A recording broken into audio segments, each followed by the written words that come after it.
Becoming serious was not the same thing as approaching the truth, I sensed, however vaguely.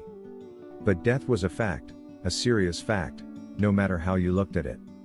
Stuck inside this suffocating contradiction, I went on endlessly spinning in circles. Those were strange days, now that I look back at them. In the midst of life, everything revolved around death. Naoko called me the following Saturday, and that Sunday we had a date. I suppose I can call it a date. I can't think of a better word for it. As before, we walked the streets. We stopped somewhere for coffee, walked some more, had dinner in the evening, and said goodbye. Again, she talked only in snatches, but this didn't seem to bother her, and I made no special effort to keep the conversation going. We talked about whatever came to mind, our daily routines, our colleges, each a little fragment that led nowhere. We said nothing at all about the past. And mainly, we walked, and walked, and walked. Fortunately, Tokyo is such a big city we could never have covered it all. We kept on walking like this almost every weekend. She would lead, and I would follow close behind. Naoko had a variety of hair slides and always wore them with her right ear exposed. I remember her most clearly this way, from the back. She would toy with her hair slide whenever she felt embarrassed by something. And she was always dabbing at her mouth with a handkerchief. She did this whenever she had something to say. The more I observed these habits of hers, the more I came to like her. Naoko went to a girls' college on the rural western edge of Tokyo, a nice little place famous for its teaching of English. Nearby was a narrow irrigation canal with clean, clear water, and Naoko and I would often walk along its banks. Sometimes she would invite me up to her flat and cook for me. It never seemed to concern her that the two of us were in such close quarters together. The room was small and neat and so lacking in frills that only the stockings drying in the corner by the window gave any hint that a girl lived there. She led a spare, simple life with hardly any friends. No one who had known her at school could have imagined her like this. Back then, she had dressed with real flair and surrounded herself with a million friends. When I saw her room, I realized that, like me, she had wanted to go away to college and begin a new life far from anyone she knew. Know why I chose this place? She said with a smile. Because nobody from home was coming here. We were all supposed to go somewhere more chic. You know what I mean? My relationship with Naoko was not without its progress, though. Little by little, she grew more accustomed to me, and I to her. When the summer holidays ended and a new term started, Naoko began walking next to me as if it were the most natural thing in the world to do. She saw me as a friend now, I concluded, and walking side by side with such a beautiful girl was by no means painful for me. We kept walking all over Tokyo in the same meandering way, climbing hills, crossing rivers and railway lines, just walking and walking with no destination in mind. We forged straight ahead, as if our walking were a religious ritual meant to heal our wounded spirits. If it rained, we used umbrellas, but in any case we walked. Then came autumn, and the dormitory grounds were buried in Zelkova leaves. The fragrance of a new season arrived when I put on my first pullover. Having worn out one pair of shoes, I bought some new suede ones. I can't seem to recall what we talked about then. Nothing special, I expect. We continued to avoid any mention of the past and rarely spoke about Kizuki. We could face each other over coffee cups in total silence. Naoko liked to hear me tell stories about Stormtrooper. Once he had a date with a fellow student, a girl in geography, of course, but came back in the early evening looking glum. Tell me, Watanabe, what do you talk about with Gaga girls? I don't remember how I answered him, but he had picked the wrong person to ask. In July, somebody in the dorm had taken down Stormtrooper's Amsterdam Canal scene and put up a photo of the Golden Gate Bridge instead. He told me he wanted to know if Stormtrooper could masturbate to the Golden Gate Bridge. He loved it, I reported later, which prompted someone else to put up a picture of an iceberg. Each time the photo changed in his absence, Stormtrooper became upset. Who the hell is doing this? He asked. I wonder, I said. But what's the difference? They're all nice pictures. You should be grateful. Yeah, I suppose so, but it's weird. My stories of Stormtrooper always made Naoko laugh. Not many things succeeded in doing that, so I talked about him often, though I was not exactly proud of myself for using him this way. He just happened to be the youngest son in a not too wealthy family who had grown up a little too serious for his own good. Making maps was the one small dream of his one small life. Who had the right to make fun of him for that? By then, however, Stormtrooper jokes had become an indispensable source of dormitory talk, and there was no way for me to undo what I had done. Besides, the sight of Naoko's smiling face had become my own special source of pleasure. I went on supplying everyone with new stories. Naoko asked me one time, just once, if I had a girl I liked. I told her about the one I had left behind in Kobe. She was nice, I said, I enjoyed sleeping with her, and I miss her every now and then, but finally, she didn't move me. I don't know, sometimes I think I've got this hard kernel in my heart, and nothing much can get inside it. I doubt if I can really love anybody. Have you ever been in love? Naoko asked. Never, I said. She didn't ask me more than that.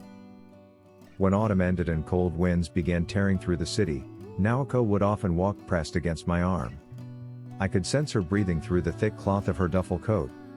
She would entwine her arm with mine, or cram her hand in my pocket, or, when it was really cold, cling tightly to my arm, shivering. None of this had any special meaning. I just kept walking with my hands shoved in my pockets. Our rubber-soled shoes made hardly any sound on the pavement, except for the dry crackling when we trod on the broad, withered sycamore leaves. I felt sorry for Naoko whenever I heard that sound. My arm was not the one she needed, but the arm of someone else. My warmth was not what she needed, but the warmth of someone else. I felt almost guilty being me. As the winter deepened, the transparent clarity of Naoko's eyes seemed to increase. It was a clarity that had nowhere to go. Sometimes Naoko would lock her eyes onto mine for no apparent reason. She seemed to be searching for something, and this would give me a strange, lonely, helpless sort of feeling. I wondered if she was trying to convey something to me, something she could not put into words, something prior to words that she could not grasp within herself and which therefore had no hope of ever turning into words. Instead, she would fiddle with her hair slide, dab at the corners of her mouth with a handkerchief, or look into my eyes in that meaningless way. I wanted to hold her tight when she did these things, but I would hesitate and hold back.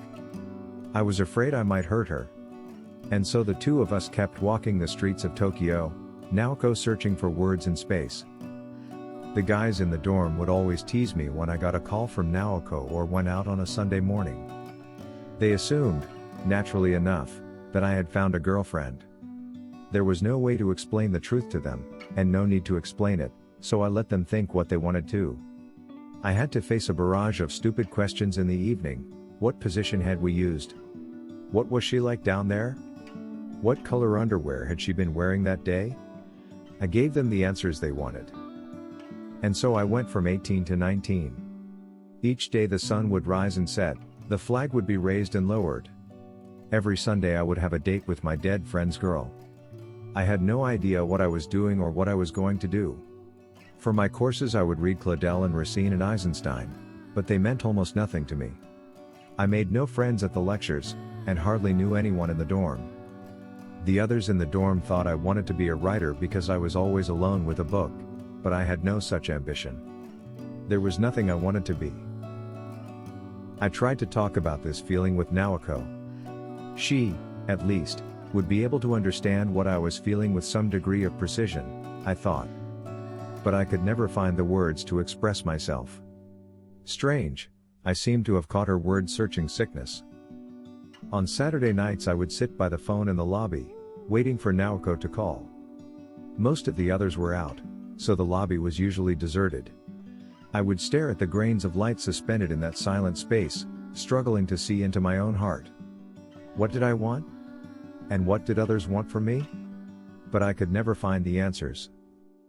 Sometimes I would reach out and try to grasp the grains of light, but my fingers touched nothing.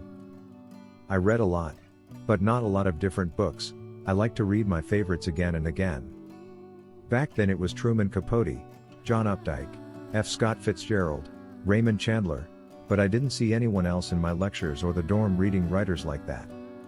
They liked Kazumi Takahashi, Kenzaburo Oi, Yukio Mishima, or contemporary French novelists, which was another reason I didn't have much to say to anybody but kept to myself and my books. With my eyes closed, I would touch a familiar book and draw its fragrance deep inside me. This was enough to make me happy. At 18, my favorite book was John Updike's The Centaur, but after I had read it a number of times, it began to lose some of its initial luster and yielded first place to The Great Gatsby. Gatsby stayed in first place for a long time after that. I would pull it off the shelf when the mood hit me and read a section at random. It never once disappointed me. There wasn't a boring page in the whole book. I wanted to tell people what a wonderful novel it was, but no one around me had read The Great Gatsby or was likely to. Urging others to read F. Scott Fitzgerald, although not a reactionary act, was not something one could do in 1968. When I did finally meet the one person in my world who had read Gatsby, he and I became friends because of it. His name was Nagasawa. He was 2 years older than me, and because he was doing legal studies at the prestigious Tokyo University, he was on the fast track to national leadership. We lived in the same dorm and knew each other only by sight, until one day when I was reading Gatsby in a sunny spot in the dining hall. He sat down next to me and asked what I was reading. When I told him, he asked if I was enjoying it.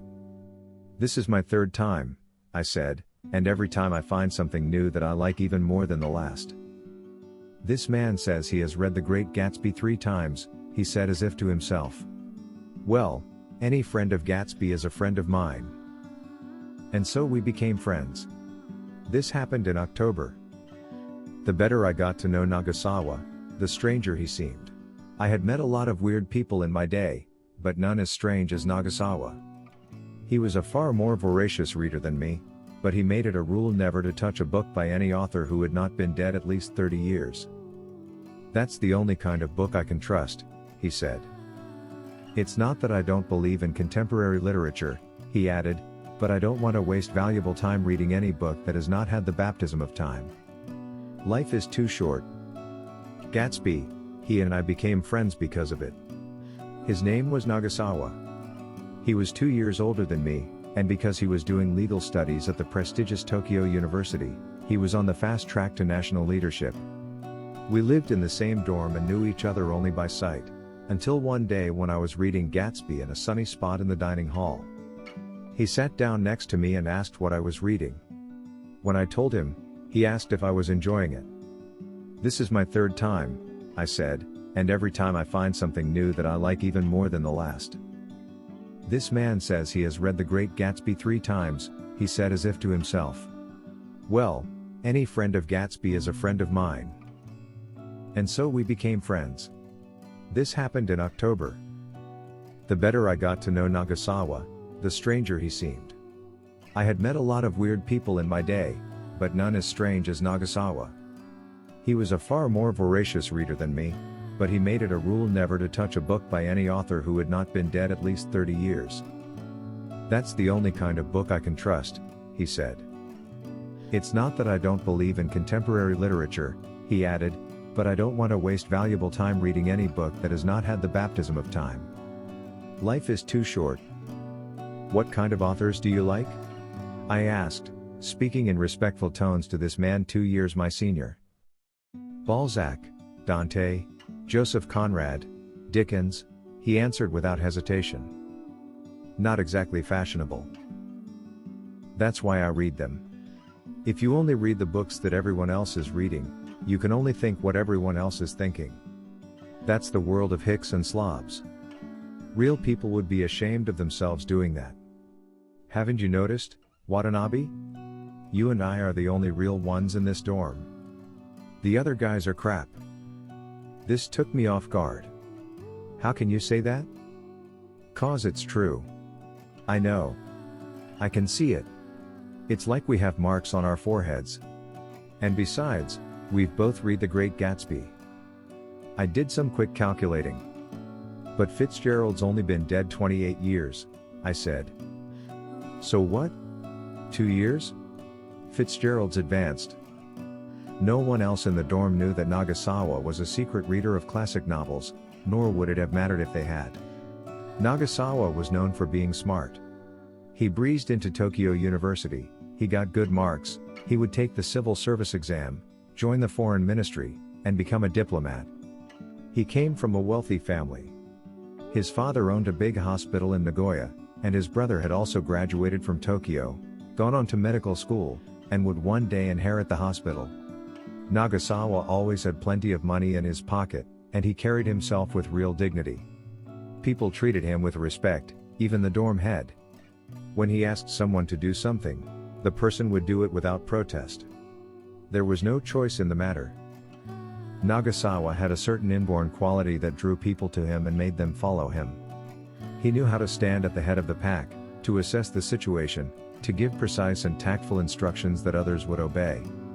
Above his head hung an aura that revealed his powers like an angel's halo, the mere sight of which would inspire awe in people for this superior being. Which is why it shocked everyone that Nagasawa chose me, a person with no distinctive qualities, to be his special friend. People I hardly knew treated me with a certain respect because of it, but what they did not seem to realize was that the reason for my having been chosen was a simple one, namely that I treated Nagasawa with none of the adulation he received from other people. I had a definite interest in the strange, complex aspects of his nature, but none of those other things, his good marks, his aura, his looks, impressed me. This must have been something new for him. There were sides to Nagasawa's personality that conflicted in the extreme. Even I would be moved by his kindness at times, but he could just as well be malicious and cruel. He was both a spirit of amazing loftiness and an irredeemable man of the gutter. He could charge forward, the optimistic leader, even as his heart writhed in a swamp of loneliness. I saw these paradoxical qualities of his from the start, and I could never understand why they weren't just as obvious to everyone else. He lived in his own special hell. Still, I think I always managed to view him in the most favorable light. His greatest virtue was his honesty. Not only would he never lie, he would always acknowledge his shortcomings. He never tried to hide things that might embarrass him. And where I was concerned, he was unfailingly kind and supportive. Had he not been, my life in the dorm would have been far more unpleasant than it was. Still, I never once opened my heart to him, and in that sense my relationship with Nagasawa stood in stark contrast to me and Kizuki. The first time I saw Nagasawa drunk and tormenting a girl, I promised myself never, under any circumstances, to open myself up to him. There were several Nagasawa legends that circulated throughout the dorm. According to one, he supposedly once ate 3 slugs. Another gave him a huge penis and had him sleeping with more than 100 girls. The slug story was true. He told me so himself. 3 big mothers, he said. Swallowed 'em whole. What the hell for? Well, it happened the first year I came to live here, he said. There was some shit between the first years and the third years. Started in April and finally came to a head in September. As first year representative I went to work things out with the third years. Real right-wing assholes. They had these wooden kendo swords, and working things out was probably the last thing they wanted to do. So I said, all right, let's put an end to this. Do what you want to me, but leave the other guys alone. So they said, okay, let's see you swallow a couple of slugs. Fine, I said, let's have 'em. The bastards went out and got 3 huge slugs. And I swallowed 'em. What was it like? What was it like? You have to swallow one yourself. The way it slides down your throat and into your stomach. It's cold, and it leaves this disgusting aftertaste. Yuck, I get chills just thinking about it. I wanted to puke but I fought it. I mean, if I had puked 'em up, I would have had to swallow 'em all over again. So I kept 'em down. All 3 of 'em. Then what happened? I went back to my room and drank a bucket of salt water. What else could I do? Yeah, I guess so. But after that, nobody could say a thing to me. Not even the third years. I'm the only guy in this place who can swallow 3 slugs. I bet you are. Finding out about his penis size was easy enough. I just went to the dorm's communal shower with him. He had a big one, all right. But 100 girls were probably an exaggeration. Maybe 75, he said. I can't remember them all, but I'm sure it's at least 70. When I told him I had slept with only one, he said, "Oh, we can fix that, easy. Come with me next time. I'll get you one easy as that." I didn't believe him, but he turned out to be right. It was easy. Almost too easy, with all the excitement of flat beer. We went to some kind of bar in Shibuya or Shinjuku, he had his favorites, found a pair of girls, the world was full of pairs of girls, talked to them, drank, went to a hotel, and had sex with them. He was a great talker. Not that he had anything great to say, but girls would get carried away listening to him. They'd drink too much and end up sleeping with him. I guess they enjoyed being with somebody so nice and handsome and clever. And the most amazing thing was that, just because I was with him, I seemed to become equally fascinating to them. Nagasawa would urge me to talk, and girls would respond to me with the same smiles of admiration they offered him. He worked his magic, a real talent he had that impressed me every time. Compared with Nagasawa, Kizuki's conversational gifts were child's play. This was a completely different level of accomplishment. As much as I found myself caught up in Nagasawa's power, though, I still missed Kizuki. I felt a new admiration for his sincerity. Whatever talents he had, he would share with Naoko and me alone, while Nagasawa was bent on disseminating his considerable gifts to all around him. Not that he was dying to sleep with the girls he found, it was just a game to him. I was not too crazy about sleeping with girls I didn't know. It was an easy way to take care of my sex drive, of course, and I did enjoy all the holding and touching, but I hated the morning after.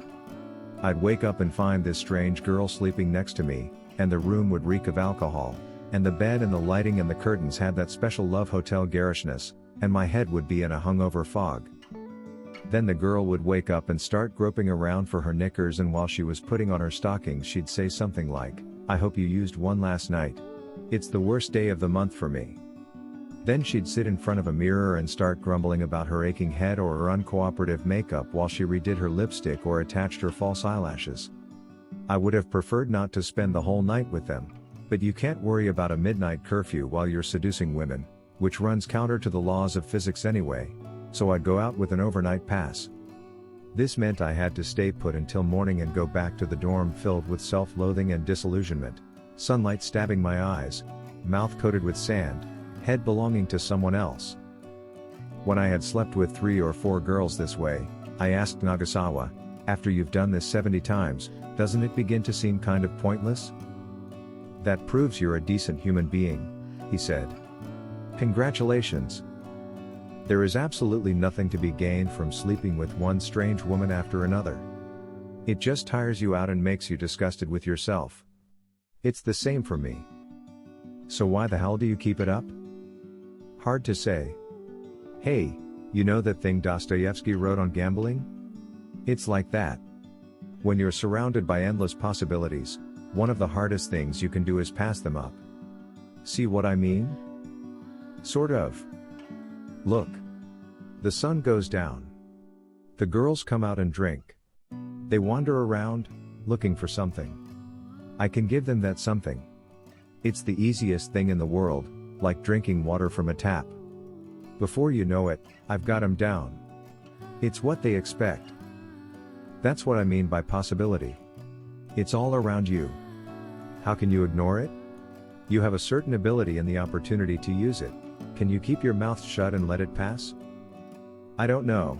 I've never been in a situation like that, I said with a smile. I can't imagine what it's like. Count your blessings, Nagasawa said.